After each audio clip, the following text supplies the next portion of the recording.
If you're looking for an inexpensive vehicle with high fuel economy and a new car warranty, you should definitely put the Nissan Versa on your shopping list. It's also been fairly reliable and fairly low cost to own as far as vehicles go in America. And for 2023, it's received a bit of a refresh. We get a new front end look. This particular model is the SR trim.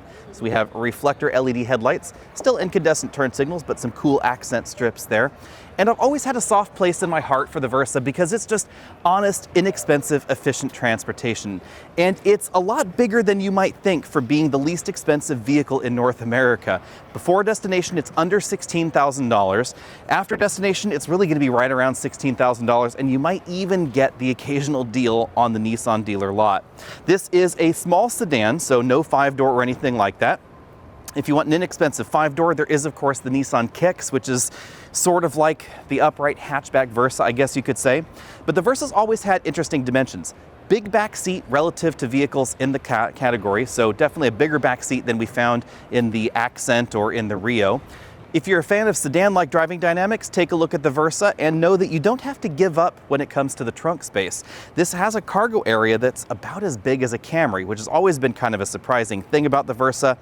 Some of that is because of the somewhat unusual proportions which have been softened over time. The Versa's always been pretty tall in the back and relatively narrow because of its mission around the world, and that gives you a big, tall trunk that's very practical, but it has made the rear end look a little peculiar in certain generations. I think this generation has kind of addressed that a lot with the redesigned tail lamps, which definitely make it look a bit wider visually, even though it is still narrow in the back. Different bumper treatments going on down there in the rear, and since this one is one of the more expensive trims, we have things like parking sensors in the back, so it's going to be pretty practical as far as an inner city vehicle goes. Interior roominess has long been a reason to buy the Versa. You can see I have plenty of legroom going on in here, but this is a sedan. So if you want more rear seat headroom, you're going to have to shop somewhere else. My head is touching the ceiling back here in the rear seats. And of course, the rear seat itself is fairly narrow. As I said before, the Versa is a pretty narrow vehicle, and that's really going to be obvious when we get up front because things like the center armrest, it's really, really tiny. But again, inexpensive vehicle. And for 2023, it looks like this is going to be the least expensive vehicle, brand new in the United States. The interior is largely the same as before. We have fabric seats up here, not too much bolstering going on, some red accented fabric to help dress things up a little bit. Lots of hard plastics, just as you'd expect in here. Of course, we have a soft touch armrest there and some soft touch bits on the dashboard, which helps dress things up a little bit. Hard plastics upper, hard plastics lower, of course, but a pretty decently sized glove compartment for such a small vehicle. In the center of everything, we have a touchscreen infotainment system.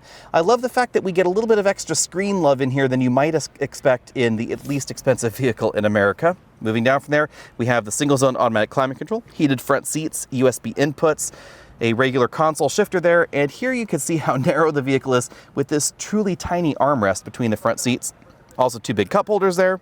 But we have Nissan's attractive flat bottom steering wheel over there on the driver's side. Infotainment controls over here, also controls to that partial LCD instrument cluster, and then the controls for the cruise control on that side right there. Speaking of the instrument cluster, that is an approximately 7-inch LCD over on that side, and then we have a physical speedometer on the other side. And although headroom is limited in the back, it's pretty generous up front. With this seat all the way down and me at 6 feet tall, I have about 2.5 inches of headroom left. So taller drivers and taller front passengers should be just fine, but for the rear seats, you probably want to keep it to kids or maybe people that are just under about 5'9". Under the hood, we have one of Nissan's teeny tiny engines. This produces 122 horsepower, but it will give you 40 miles per gallon out on the highway. So if you're doing a lot of road tripping, a lot of highway driving, you don't mind missing some of the creature comforts that you won't find on the Versa, and you don't want a hybrid system, this is going to give you some of the best fuel economy without the worry of a hybrid system, or honestly, the expense of a hybrid system, because again, this is going to start around $16,000, including that destination charge, and you're probably going to be getting a few decent deals on the Nissan dealer lot. Let me know what you think about the Versa and whether you would be willing to put this on your shopping list. I think that as the economy maybe is going to start turning sour in 2023 and the average price of a new car in America has gone up to over $40,000 easily, keep in mind that the Versa may not be as reliable as something like a Toyota Prius, but you could buy 2 of these for the price of the average new car in America. You could have one for the weekdays and a spare for the weekends. You could have a red one, you could have a blue one, whatever you wanted. Any way you slice it, keep an eye on the Nissan Versa if you're looking for cheap and cheerful transportation. I think this is an excellent option in America, and it's a segment that a lot of manufacturers have been running away from, and I'm glad that Nissan appears to still be dedicated to.